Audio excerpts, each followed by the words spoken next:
Hello friends, good morning. നമ്മുടെ Kerala TV സീരിയലിലേക്ക് എല്ലാവർക്കും സ്വാഗതം. അങ്ങനെ വർഷയും ശ്രീകാന്തും ഫോൺ വിളിച്ച് അങ്ങോട്ടും ഇങ്ങോട്ടും ഓരോന്ന് പറഞ്ഞ് ഫോൺ അങ്ങ് കട്ട് ചെയ്തു. വർഷയാണ് വഴക്കുണ്ടാക്കിയത്.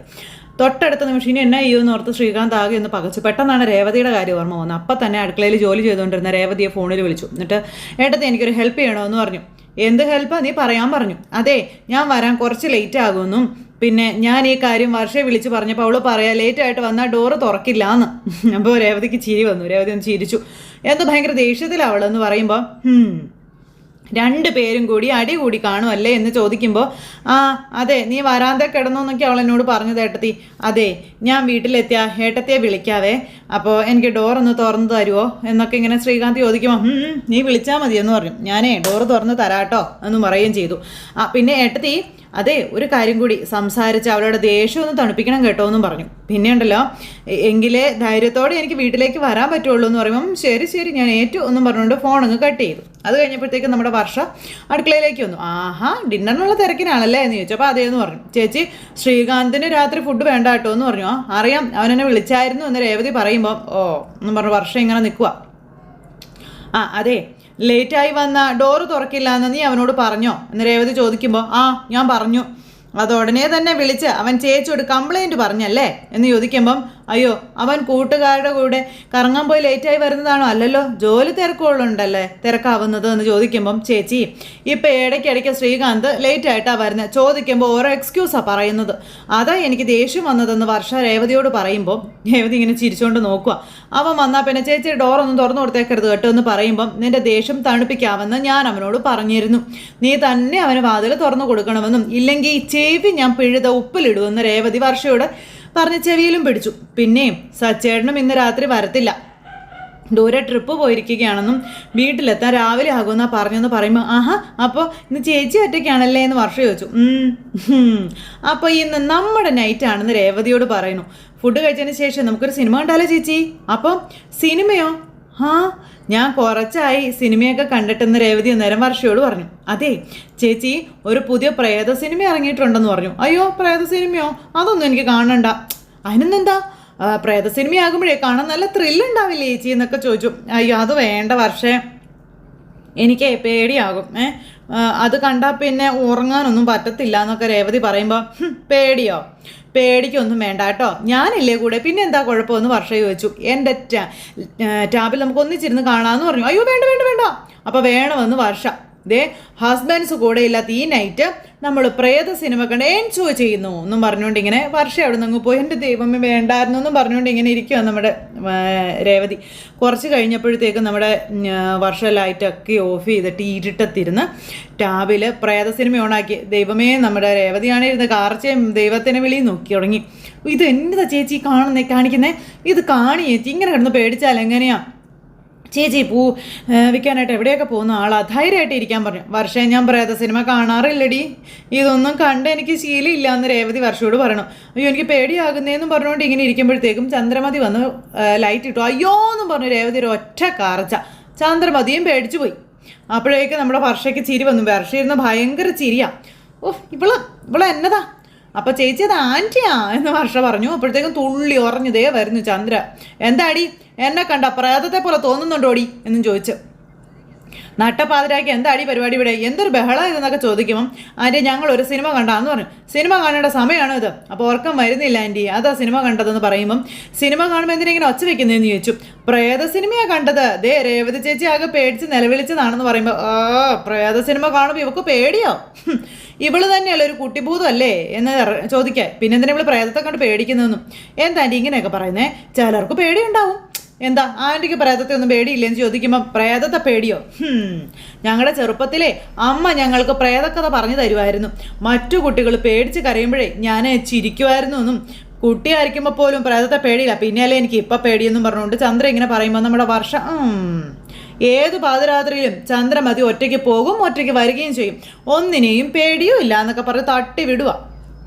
എൻ്റെ മുന്നിലെങ്ങാനും പ്രേതം വന്നാൽ ഒറ്റയടിക്ക് ഞാൻ എൻ്റെ കഥ കഴിക്കുമെന്നൊക്കെയാണ് ചന്ദ്ര പറയണേ. ഇവിടെ പ്രേതത്തെ പേടിച്ചൊരുത്തി നിലവിളിക്കുന്ന നാണം ഉണ്ടോടി നിനക്കെന്നും ചോദിച്ച് സിനിമ കണ്ടതൊക്കെ മതി, മറ്റുള്ളവർക്ക് ഉറങ്ങണം, പോയി കിടക്കാൻ നോക്കാൻ പറഞ്ഞ് ചന്ദ്രയെ പറഞ്ഞു വിടുക. ചന്ദ്ര ഇവരെ പറഞ്ഞു വിടുക. പ്രേതത്തെ പേടിയാണ് പോലും, പേടി കുഞ്ഞുങ്ങളെ പോലെ കാര്യം എന്തിനു കൊള്ളാടി നിന്നെയൊക്കെ എന്നും പറഞ്ഞ് ചന്ദ്രൻ അവിടുന്ന് പോകുമ്പോഴത്തേക്കും വർഷയ്ക്ക് ദേഷ്യമെന്ന്. ചില സമയത്ത് നാക്കിലെ വർത്താനം കേട്ടലുണ്ടല്ലോ എന്തെങ്കിലും കൊടുത്ത് കൊല്ലാൻ തോന്നുമെന്ന് വർഷ അന്നേരം പറഞ്ഞു. ചേച്ചി എന്തൊക്കെയാ ആൻറ്റി പറയുന്നേ, ചേച്ചി കുട്ടിബോധെന്നൊക്കെയല്ലേ വിളിച്ചേ എന്ന് വർഷ ചോദിക്കുമ്പം ഇതിനു മുന്നേ എന്നൊക്കെ വിളിച്ചേക്കണു, ഒന്നും അല്ല എൻ്റെ വർഷേ എന്ന് രേവതി അന്നേരം പറഞ്ഞു. ആൻറ്റി പറഞ്ഞില്ലേ ആൻറ്റിക്ക് പ്രേതത്തെ പേടിയില്ലെന്ന്, പേടിയുണ്ടോ ഇല്ലെന്ന് നമുക്ക് നോക്കാമെന്ന് പറഞ്ഞു വർഷ. നീ എന്നതാടി ചെയ്യാൻ പോകുന്നതെന്ന് ചോദിച്ചു രേവതി.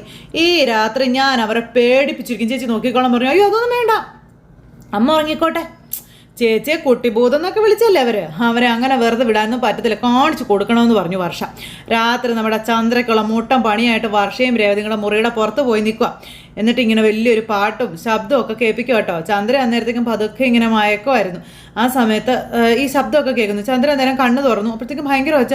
അപ്പോൾ ചന്ദ്രയ്ക്ക് ശരിക്കും പേടിയായി. അയ്യോ അയ്യോ എന്ന് പറഞ്ഞ് അകത്ത് കിടന്ന് കാറുക. അപ്പോഴേക്കും നമ്മുടെ വർഷ പുറത്ത് നിന്ന് ഭയങ്കര അട്ടഹാസ ചിരിയൊക്കെ പ്രേതത്തിൻ്റെ ഒച്ചയിലേ.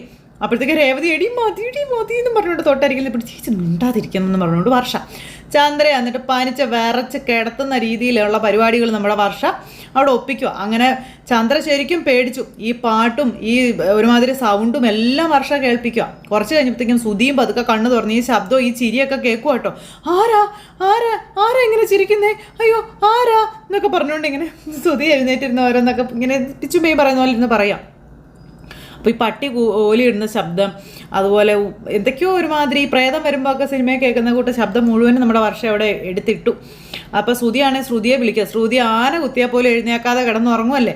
ചന്ദ്രയ്ക്കാണെങ്കിൽ പേടിയായിട്ട് പാടില്ല.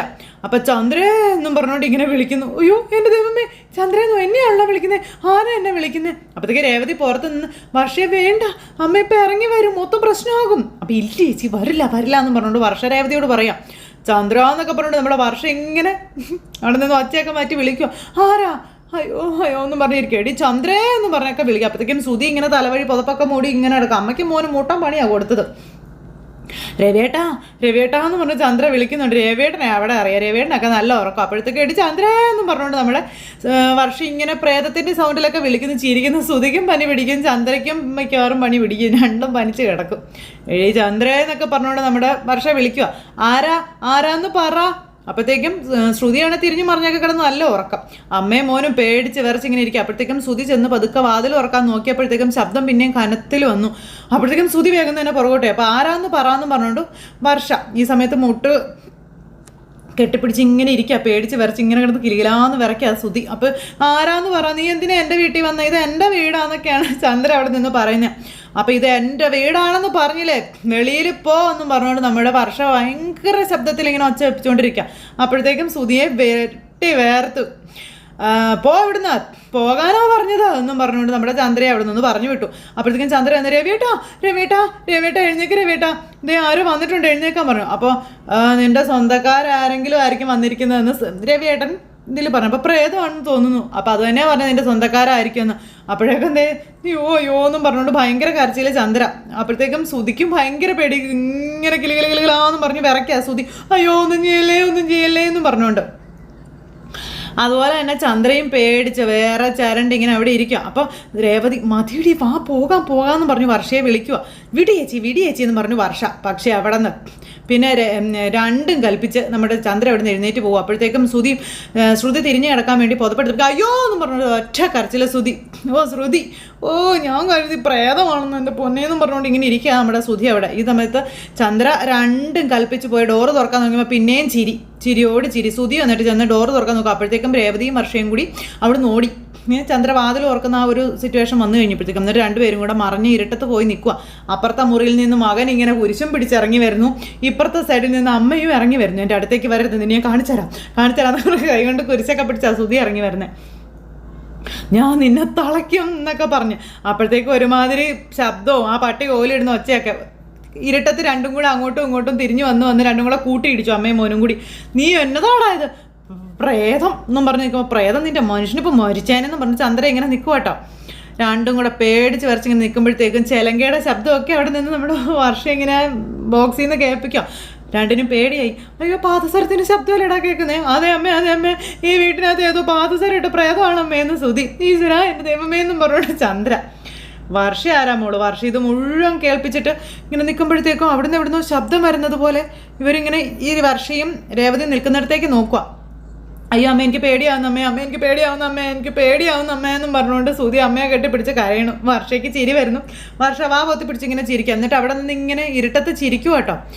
അപ്പോൾ അമ്മ ഇവിടെയുള്ളപ്പോൾ ആ പ്രേതം എങ്ങനെയമ്മ നമ്മുടെ വീട്ടിൽ വന്നതെന്ന് ശ്രുതി വയ്ക്കും. മിണ്ടാരിയിടാന്ന് പറഞ്ഞ അമ്മ മോനെ കുറേ അടി. ഞാൻ അങ്ങനെയല്ല അമ്മ ഉദ്ദേശിച്ചു, അങ്ങനെയല്ല അമ്മയെ പോലെ ഒരു ധൈര്യശാലി ഇവിടെ ഉള്ളപ്പോഴേ അതിന് എന്ത് ധൈര്യത്തിൽ ഈ വീട്ടിൽ വന്നതെന്നാണ് ഞാൻ ഉദ്ദേശിച്ചത് അമ്മേ. അപ്പം ഇത് എൻ്റെ വീടാണെന്നും ഇറങ്ങിപ്പോ ഇവിടുന്നെന്നും പറഞ്ഞുകൊണ്ട് നമ്മുടെ വർഷ അമ്മേ വാമേ നമുക്ക് പോവാം അമ്മേ. ഞാൻ പോവില്ല. അപ്പോൾ എനിക്ക് ചോര ചോരാന്നും പറഞ്ഞോണ്ട് ഇവിടെ വർഷ. അപ്പോൾ ചോര വേണമെന്നോ?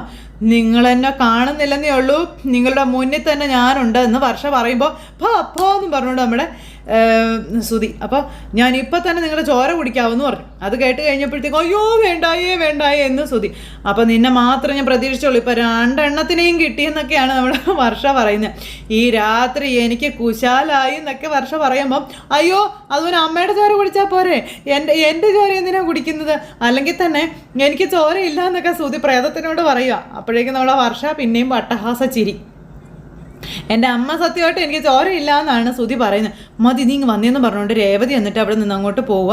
രേവതി ചെന്ന് ലൈറ്റ് ഇട്ട് കഴിഞ്ഞപ്പോഴത്തേക്കും ഇവർ രണ്ടുപേരും കൂടി ഇങ്ങനെ നിൽക്കുമല്ലേ പേടിച്ച് വിറച്ച്. അപ്പോൾ നോക്കുമ്പോൾ രേവതി അമ്മേ രേവതി എന്ന് പറഞ്ഞുകൊണ്ട് ശ്രുതി. അപ്പോഴത്തേക്കും നമ്മുടെ വർഷയും അവിടെ അങ്ങനെ നിൽക്കുക കേട്ടോ. അപ്പം നിൻ്റെ പണിയായിരുന്നല്ലേടി ഇതെന്ന് ചോദിക്കുമ്പോൾ ചേച്ചിയുടെ പണിയല്ല, ഇത് ഞാനാ ചെയ്തതെന്ന് വർഷ പറഞ്ഞു. ഇത് ഞങ്ങളുടെ രണ്ടുപേരുടെയും പണിയായിരുന്നല്ലേ, ഈ സമയത്ത് ഇങ്ങനെയൊക്കെ ചെയ്താൽ ആരാരും പേടിച്ച് പോകത്തില്ലേ എന്ന് ശ്രുതി. നിങ്ങൾ രണ്ടുപേരും കൂടെ ഇത് കളിക്കുകയാണോ എന്ന് ചോദിച്ചു. ഒറ്റ അടി വെച്ച് തന്നാലുണ്ടല്ലോ ഒന്ന്. അപ്പോൾ നീ ചെയ്ത പണിയല്ലേടി എന്നൊക്കെ ചോദിച്ചിങ്ങനെ വർഷ നിൽക്കുമ്പോൾ ചുമ്മാ കിടന്ന് രേവതി പറയുക ചേച്ചിയുടെ മെക്കിട്ട് കയറണം. ആൻറ്റിയല്ലേ വലിയ വീമ്പുകളൊക്കെയത്. അപ്പം ഞാൻ ആൻറ്റിയോട് പറഞ്ഞിരുന്നല്ലോ ഇത് എൻ്റെ ഐഡിയയിൽ ഞാൻ ചെയ്തത് ആൻറ്റിയുടെ കള്ളക്കളി പൊളിക്കാൻ. അതുകൊണ്ട് ചേച്ചിയുടെ മെക്കിട്ട് കയറാൻ നിൽക്കേണ്ടാന്ന് പറഞ്ഞു. എന്നിട്ട് വർഷ ഇത് ചിരിച്ചൊക്കെ കേൾപ്പിച്ചു. അപ്പോൾ വർഷയാണെന്ന് മനസ്സിലായി. ചന്ദ്രയ്ക്കൊന്നും പറയാനില്ല. ചന്ദ്ര വേറെ മുറിയിലേക്ക് കയറിപ്പോയി. എന്നാലും എൻ്റെ പൊന്നു വർഷ എന്ന് പറയുമ്പോഴത്തേക്കും ആ യക്ഷിച്ചിരി വീണ്ടും വർഷ ചിരിച്ചപ്പോഴത്തേക്ക് അയ്യോ വേണ്ടായേ എന്ന് പറഞ്ഞുകൊണ്ട് ശ്രുതി ഓടി അകത്ത് കയറി കഥകോ അടച്ചു. അപ്പോൾ മതി വർഷ നീ ഇങ്ങ് വന്നേ, ഞാൻ പറഞ്ഞല്ലേ പ്രശ്നമാകുന്നു, വേണ്ടെന്ന് പറഞ്ഞാലും നീ കേൾക്കില്ലല്ലോ എന്ന് രേവതി വർഷയോട് പറയുമ്പം ചെയ്തത് മൊത്തം നീയും വഴക്ക് കേട്ടോ ഞാനും. ഇനി കുറച്ച് ദിവസത്തേക്ക് ചെവി പൊത്തി എനിക്ക് നടക്കാം അത്ര തന്നെ എന്ന് പറഞ്ഞു രേവതി. ഇനി പേടിച്ചിട്ട് അവർ നമ്മുടെ മുന്നിൽ പോലും വരത്തില്ല. ചേച്ചി വാ നമുക്ക് പോകാമെന്ന് പറഞ്ഞു വർഷ രേവതിയും കൂട്ടി അവിടുന്ന് പോയി. അത് കഴിഞ്ഞ് പിന്നെ രേവതി ഫോൺ എടുത്ത് സച്ചിയെ വിളിക്കുമ്പോഴത്തേക്കും സച്ചി കയറി വന്നു വീട്ടിലോട്ട്. സച്ചേട്ടാ ഇത് എവിടെയായിരുന്നു, ഞാൻ വിളിക്കാൻ തുടങ്ങുമായിരുന്നല്ലോ എന്ന് പറഞ്ഞു. അപ്പോൾ എന്തു പറ്റി എന്താ കണ്ണൊക്കെ ചോന്നിരിക്കുന്നേ, നല്ല ക്ഷീണമുണ്ടല്ലോ, എന്നാ കാര്യം, എന്നാ പറ്റിയേ? അപ്പം നൈറ്റ് ഫുഡിൽ കാർ ഓടിക്കായിരുന്നില്ലേ, അതാന്ന് പറഞ്ഞു. റോഡ് സൈഡിൽ കാർ ഒതുക്കി എവിടെയെങ്കിലും കിടന്ന് ഉറങ്ങായിരുന്നില്ലേ എന്ന് രേവതി ചോദിക്കുമ്പം യാത്രക്കാരെ കാറിലിരുത്തി ഉറങ്ങാൻ പറ്റുമോ എന്ന് സച്ചി അന്നേരം ചോദിച്ചു. അവരെ എത്തിക്കേണ്ട സമയത്ത് എത്തിക്കേണ്ടടുത്ത് എത്തിക്കേണ്ടേ എന്നും സച്ചി രേവതിയോട് ചോദിക്കുമ്പോൾ രേവതിക്ക് ഭയങ്കര സങ്കടമായി. ഓർക്കൊഴിയുന്നത് ശരീരത്തിന് അത്ര നല്ലതൊന്നും അല്ല കേട്ടോ എന്ന് രേവതി പറയുമ്പം അതൊക്കെ എനിക്ക് അറിയാവുന്ന കാര്യമാണ്, ഇങ്ങനെയൊക്കെ ജോലി ചെയ്താലേ കയ്യിൽ വല്ലതും വരത്തുള്ളൂ എന്നും സച്ചി അന്നേരം രേവതിയോട് പറഞ്ഞു. അങ്ങനെ അതും പറഞ്ഞ് സംസാരിച്ച് രേവതിക്ക് കിട്ടിയ പൈസ കൊണ്ടുവന്ന് കൊടുത്തു. ഇങ്ങനെ അധികമായിട്ടുള്ള ഓട്ടോ ഒന്നും വേണ്ട കേട്ടോ സച്ചേട്ടാ എന്ന് പറഞ്ഞു. അപ്പോൾ നമുക്ക് മുറി കിട്ടണ്ടേന്ന് ചോദിച്ചു. അപ്പോൾ അതിനുവേണ്ടി ഇങ്ങനെ വിശ്രമമില്ലാത്ത ഓട്ടോ ഒന്നും വേണ്ട സച്ചേട്ടാ എന്ന് രേവതി പറയാം. അപ്പോൾ നിൻ്റെ കണ്ണെന്താ ചോന്നിരിക്കുന്നേന്ന് ചോദിച്ചു. നീ എന്താ ഉറങ്ങിയില്ലേന്ന് ചോദിച്ചു. രാത്രി വർഷം എന്നെ ഒരു പ്രേത സിനിമ കാണിച്ചതാ, ഞാൻ ഹോളിൽ തന്നെയാണ് കിടന്നത്, പേടിച്ചിട്ടാണെങ്കിൽ എനിക്ക് ഉറങ്ങാൻ പോലും പറ്റിയില്ല എന്ന് പറഞ്ഞു. എന്തിനാ നീ പേടിക്കുന്നേ, എൻ്റെ അമ്മ ഇവിടെ ഉള്ളിടത്തോളം കാലം ഒരു പ്രേതം ഇങ്ങോട്ട് വരത്തില്ല എന്ന് സച്ചി പറയുമ്പം ചുമ്മാ ഓരോന്ന് പറയില്ല സച്ചേട്ടാ, അമ്മ കേട്ടാ പിന്നെ അത് മതി കേട്ടോ എന്ന് രേവതി പറഞ്ഞു. ഇന്നലെ രാത്രിയേ പ്രേതത്തെ പോലെ ചിരിക്കുന്ന ശബ്ദമൊക്കെ ഉണ്ടാക്കി വർഷം അമ്മയെ പേടിപ്പിച്ചിരുന്നു എന്ന് കാര്യം രേവതി പറയുക. അതാണെങ്കിലോ ആകെ പ്രശ്നമാവുകയും ചെയ്തു. വർഷയാ പേടിപ്പിച്ചത്, പക്ഷെ അമ്മ കൂടുതൽ വഴക്ക് പറഞ്ഞത് എന്നെയും. അപ്പം രേവതിയാണല്ലോ പോയി സ്വിച്ചിട്ട് വലിയ പുണ്യവാളത്തിനാകാൻ നിന്നത്. അപ്പോൾ പിന്നെ രേവതിക്ക് തന്നെ കിട്ടണമല്ലോ, രേവതിക്ക് കിട്ടാത്തത് മേടിക്കുകയും ചെയ്തു. അപ്പോൾ വർഷം ആൾ കൊള്ളലാമ ശരിക്കും പേടിച്ചോന്ന് ചോദിച്ചു സച്ചി. പേടിച്ച് വിറച്ചു സച്ചേട്ടാ, അതൊന്നും കാണാനുള്ള ഭാഗ്യമില്ലാണ്ടായിപ്പോലോ എനിക്കെന്നും പറഞ്ഞുകൊണ്ട് സച്ചി ഇങ്ങനെ എന്നിട്ട് രേവതിയോട് പറയണം. അപ്പോൾ അവർ തമ്മിൽ സംസാരിച്ചുകൊണ്ടിരിക്കുന്നത് കാണിച്ചുകൊണ്ട് ഇന്നത്തെ നമ്മുടെ കഥ അവസാനിച്ചു.